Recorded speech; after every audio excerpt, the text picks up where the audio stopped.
एक बार फिर आप सभी का हमारे चैनल में स्वागत है। आज हम लेके आए हैं बौद्ध धर्म। बौद्ध धर्म के बारे में पूरी जानकारी प्राप्त करेंगे और कौन से राजा हैं, कौन कौन से राजा इनके समक्ष हुए हैं और बौद्ध धर्म के कौन संस्थापक हैं और कब इनको ज्ञान की प्राप्ति हुई थी, ऐसी जानकारी हम प्राप्त करते हैं। तो आइए हमारे साथ। बौद्ध धर्म। बौद्ध धर्म के प्रवर्तक कौन हैं? देखिए, पहला क्वेश्चन है बौद्ध धर्म के प्रवर्तक कौन है।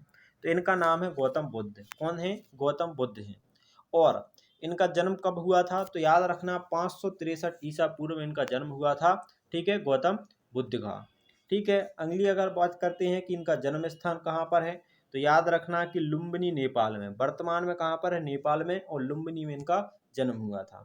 तो 563 में हुआ था, जन्म स्थान लुम्बिनी है।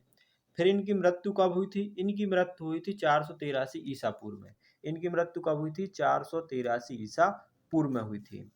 मृत्यु स्थल मतलब ये कहाँ पर इनकी मृत्यु हुई थी? तो याद रखना मृत्यु स्थल है आपका कुशीनगर, जो आपका है गोरखपुर, और गोरखपुर कहाँ पर है? उत्तर प्रदेश में है। ठीक है। इनकी कुल आयु कितनी हुई? इनकी कुल आयु है 80 वर्ष। मतलब 80 वर्ष तक ये क्या हुए थे? जीवित रहे थे। और इनके बाद 483 में इनकी मृत्यु हो गई थी गौतम बुद्ध की। गौतम बुद्ध का अगर बात करते हैं मूल नाम क्या है, तो मूल नाम इनका सिद्धार्थ है। क्या है इनका मूल नाम? सिद्धार्थ है। ठीक है। इसके बाद देखिए, ये किस जाति से थे? ये क्षत्रिय थे। जाति कौन सी है? क्षत्रिय। और इनके पिता का नाम क्या था?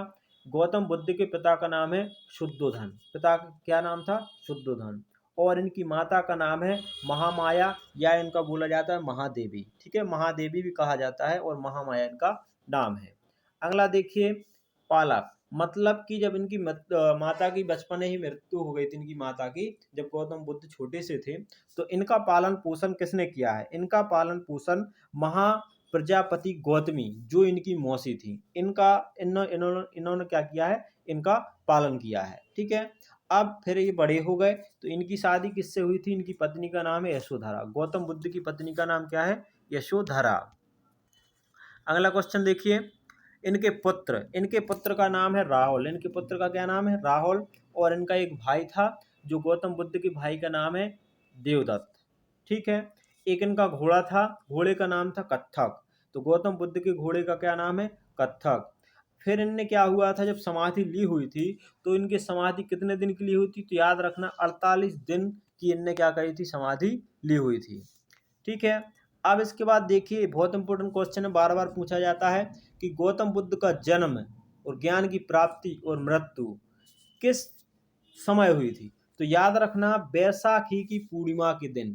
बैसाखी की जो पूर्णिमा है, उसके दिन इनका जन्म भी हुआ था, ज्ञान की प्राप्ति भी हुई थी, और मृत्यु भी हुई थी। मतलब तीनों चीजें इनकी बैसाखी की पूर्णिमा को हुई थी। इसलिए गौतम बुद्ध का जो महत्वपूर्ण दिन है, वो बैसाख की पूर्णिमा है। ठीक है। देखो, ज्ञान प्राप्ति स्थल मतलब ज्ञान की प्राप्ति कहाँ पर हुई थी? तो कुरुवेल। कुरुवेल है आपका बोधगया में, और बोधगया कहाँ पर है? बिहार में है। तो इनको ज्ञान की प्राप्ति गौतम बुद्ध को कहाँ हुई थी? गुरुवेल में हुई थी। अगला क्वेश्चन देखिए, और जो कुरुवेल है, यहाँ पर एक नदी थी, उसका नाम क्या था? तो याद रखना इसका नाम था निरंजना नदी। ठीक है।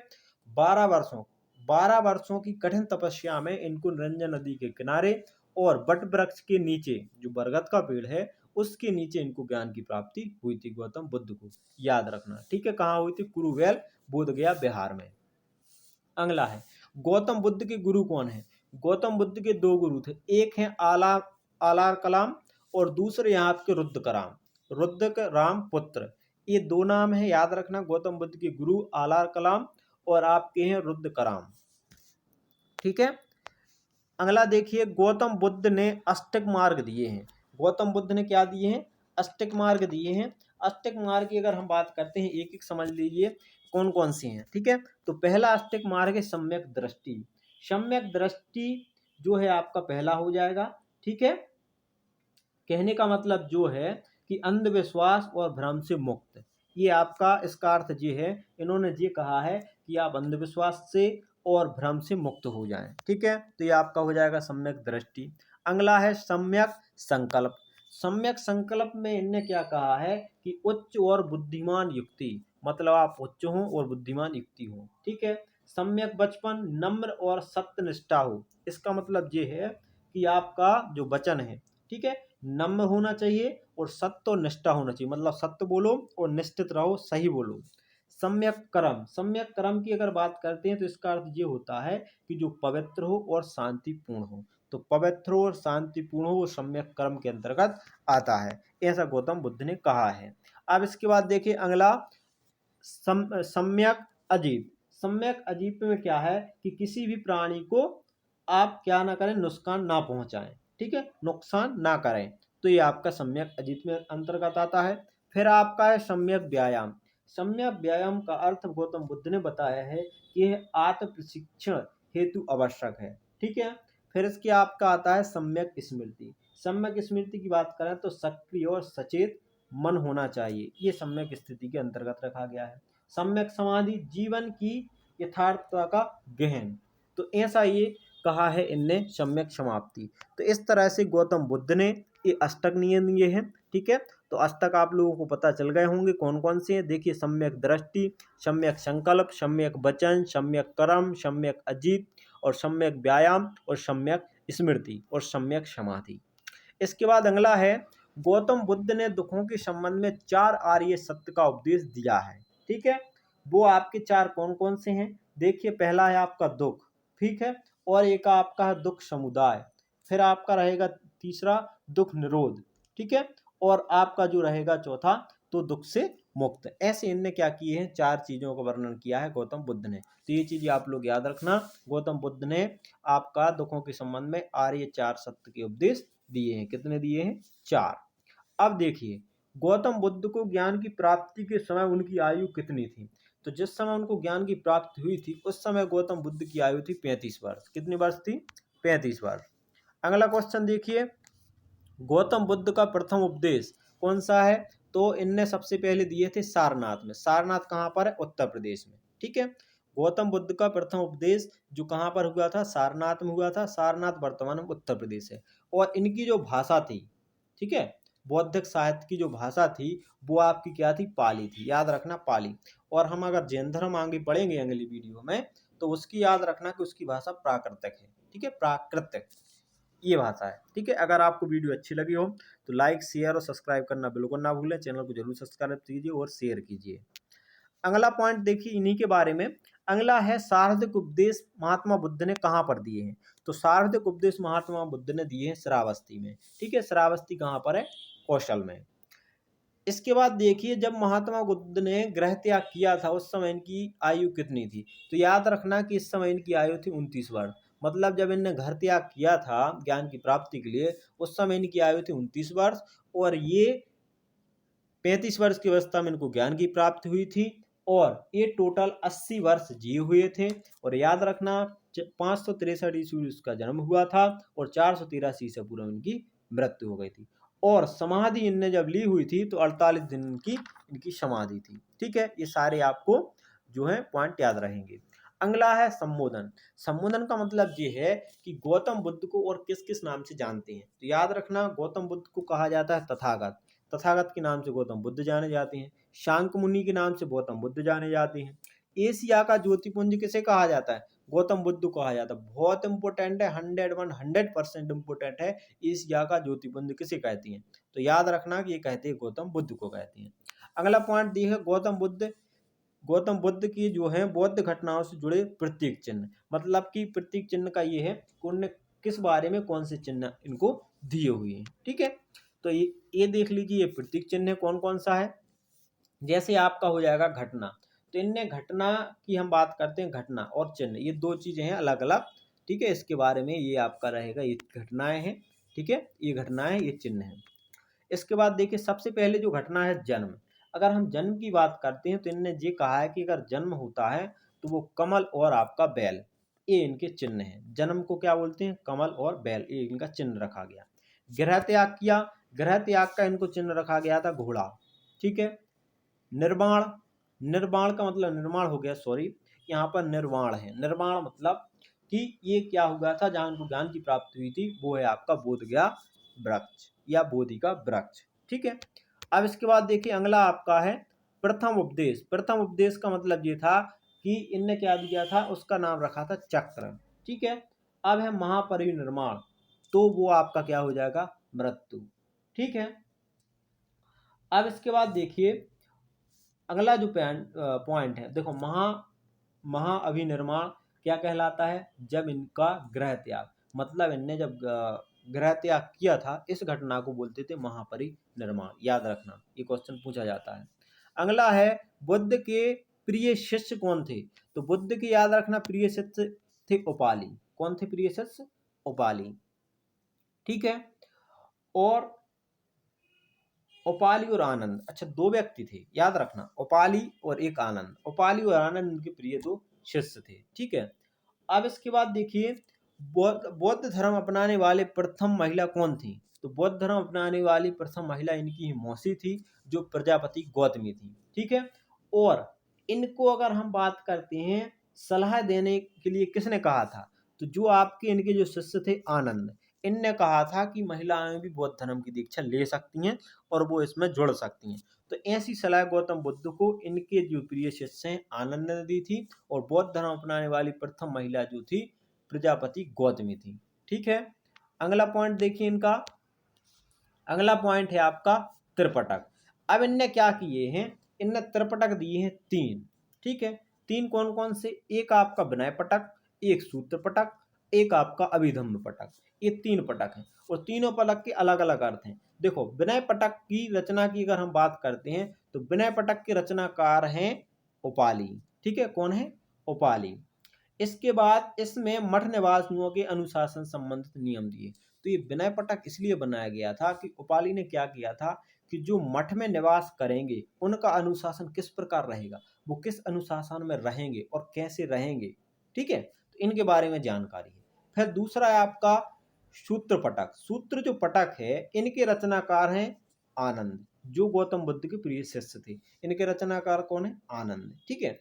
और इसमें बुद्ध के उपदेशों का सार है, मतलब जो बुद्ध ने उपदेश दिए हैं उनका पूर्णतः सार कायम है तो आपका सूत्र पटक में है, और इसकी जो रचना की हुई है वो आनंद ने की हुई है। ठीक है। इसमें 5 भाग हैं, याद रखना। इसमें सूत्र पटक में 5 भाग हैं, और जो 5वां भाग है वो आपका क्या हो जाएगा, इसमें वो मतलब पूरी पूरी जानकारी दी हुई है उसके बारे में, जिसमें सुक्त निकाय और आपका थेरा गाया और थेरी गाया एवं जातक कथाएं सम्मिलित हैं।